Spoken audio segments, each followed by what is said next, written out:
Before we launch into a very special episode of the Innovation Show live with Rita McGrath here in Dublin City, I want to thank our sponsor Zai, boldly transforming the future of financial services with a suite of embedded products and services, enabling businesses to manage multiple payment workflows and move funds with ease. You can find Zai at hellozai.com. Just a note on this episode, it is a difficult episode because it talks about the flawed business model of Meta or Facebook. And I know some of you are listeners to the show that work in that company. And I just wanted to flag that it is uncomfortable, but I do believe in what Rita McGrath's talking about in this episode. And I wish you well if you have been a victim of the recent layoffs in Meta or Facebook. Let's get into this very special episode of Innovation Bites.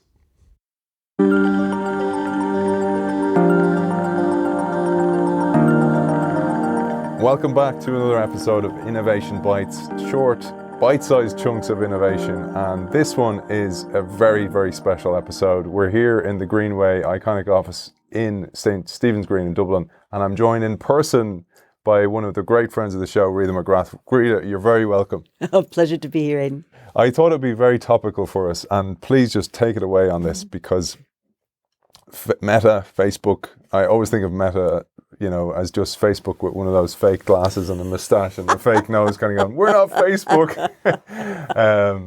So Meta, Facebook, and then Twitter has announced a load of layoffs as well.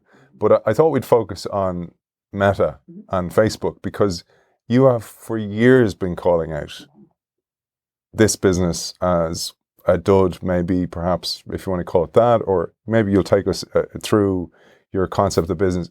I support you with that as well. I actually think I don't like it as a business, and I've said it for many times, and I'm very saddened that people have lost their jobs as well, but it's not a good business, and maybe you'll take us through it. Yeah, so if you look at the businesses that in retrospect we realize as a society cause more harm than good, it takes a long time. So cigarettes. Go back to any movie from the 1920s and 30s. Everybody smoked. It was considered glamorous. It was considered lovely. And decades, the tobacco companies said, oh, no, it's no problem. Nothing to see here. No problem.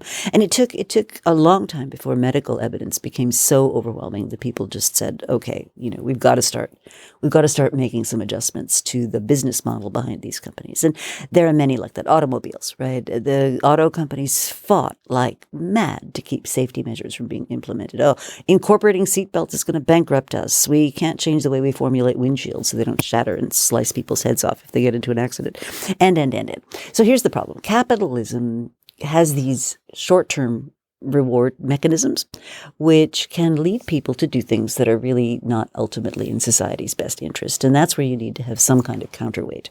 Now, the trouble is the counterweight tends to be a lagging phenomenon. It takes a long time before we catch up to these harms. So Facebook was founded in 2004 by Mark Zuckerberg, who was a brash young thing at the time.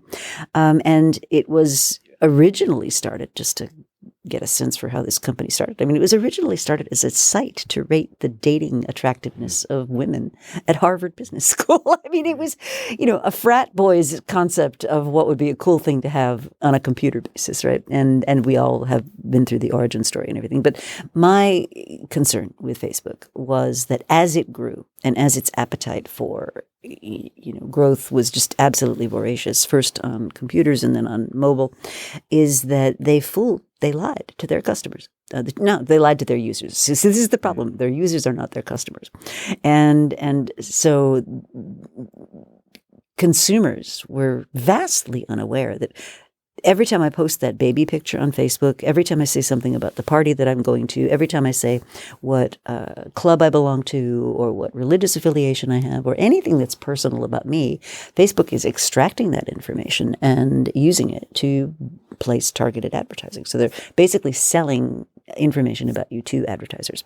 At the same time, and this is where people really don't understand, is there was some fantastic technology innovation done by the people at Facebook, which allowed Facebook to capture similar information from people who aren't even signed up to the service. So if any website you visit has a Facebook like button on it, or even a little bit of pixel that Facebook placed there, that information goes back to Facebook. And I said from the beginning that it was only a matter of time that once people realize that's what's happening, they're going to object. And my reference point for this is the American Libraries Association, which has enshrined in its constitution that librarians are not allowed to tell the world about what book you checked out, because that was considered to be a potential invasion of your privacy, because maybe you're looking at medical conditions. And if that word got out, that could be terrible for you. Facebook, my God, they're screaming everything personal about you to anybody that will pay them a nickel. And I think that's terrible. So and people have been talking about it, and legislators have been making noise, and Zuckerberg gets called before both the European and the American governments, but nobody seems to have the will to do anything about it, and advertisers are just putting money to wherever their advertising dollars will do the most good. Okay, so Apple, who's now decided, hang on, firstly, we don't need to make money from sucking up people's personal information, because that's not our business model. Our business model is our app platform and devices. And we can actually create a competitive advantage for ourselves by basically kneecapping Facebook and saying, we're going to put this piece of code on our app store. If you want to run an app on our app store, and by the way, Instagram and all these other things that WhatsApp, that Facebook owns, as well as the Facebook platform itself, are all apps, right? So if you want to be on Apple's platform, which is the dominant platform at the moment for computer apps, you have to give customers an opt-in. And that's been my objection from the beginning. Look, if you're the kind of person who's willing to take a discount on something or take ads or whatever it is because you've made that choice, I don't have a problem with that. What I have a problem with is people not having a choice, being, hoodwinked basically into providing all this personal information for the private benefit of a private company.